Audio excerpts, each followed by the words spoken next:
It's time to shave again. There we go. Hey, what's going on, my fine viewers? Welcome back. Now, video games come in many different categories. There's fighter games, shooter games, sports games, whatever this is.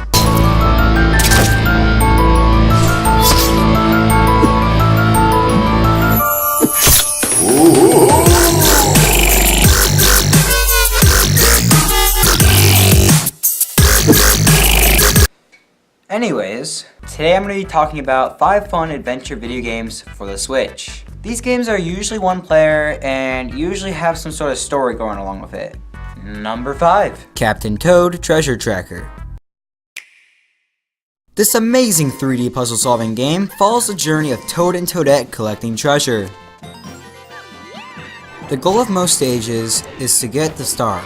However, along the way, there are various hidden treasures that are hard to find and make the game ultimately more fun. Each puzzle is unique and helps you learn something new about the game. However, I wouldn't say this game is for everybody. Since Toad is the slowest walking mushroom I've ever seen, it takes a lot of patience. But if you're in the mood for something more chill and laid back, I suggest you check this out. Number 4. Breath of the Wild. After Ganon captures Zelda, it's your job to get her back. But you don't have to. In this open world game, you can basically do anything you want. There's so much to explore, and by extension, there's a lot of replay value. And let me tell you, the backgrounds in this game are so gorgeous. I mean, just look at this.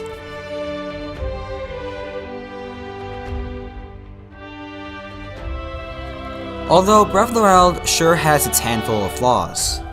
Sometimes your weapons only last 2 hits, and then they're gone. It can get very annoying when your weapon is constantly breaking mid-fight. Also, there's a ton of walking in this game, and it can get very boring. And the soundtrack is just kinda meh in my opinion, but I still recommend this game to anyone who just likes to explore. Number 3. Super Mario Odyssey. Now this is a soundtrack I can get down to. Super Mario Odyssey is my favorite Mario game to come out in a long time. The goal of the game is to try to get Peach back after Bowser captures her. I mean, what else is new? Despite this being very similar to a lot of other Mario games, this still feels very new. The graphics are good, the gameplay is great, and any game is fun when you can become anything you want to by just simply throwing a hat at it. You can be a frog, you can be a Goomba, you can be a Hammer Bro, you can be a rocket, and you can go fly around in it. There's even 2D sections. My only complaint is not all the boss fights are that great, but I still recommend this game to anyone.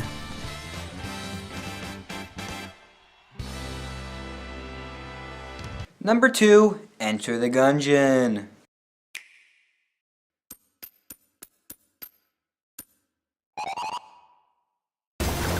In Enter the Gungeon, you enter a dungeon with 5 chambers of monsters and try to beat all of them.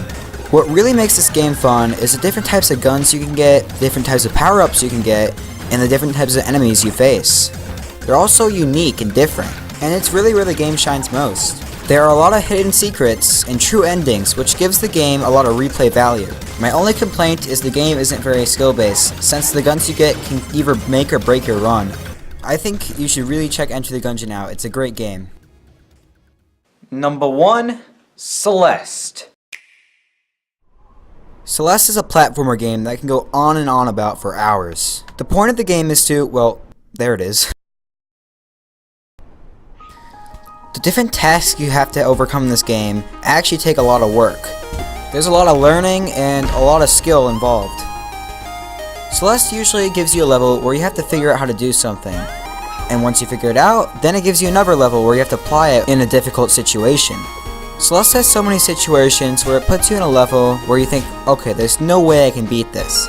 But then you learn some sort of new mechanic about the game in a unique way. It's honestly so cool how they do it. And the story is actually very good, which is hard to find in video games. The soundtrack is also stellar. I recommend everyone checks out this game. Thanks for watching, everybody. I'll see you in the next one. Bye.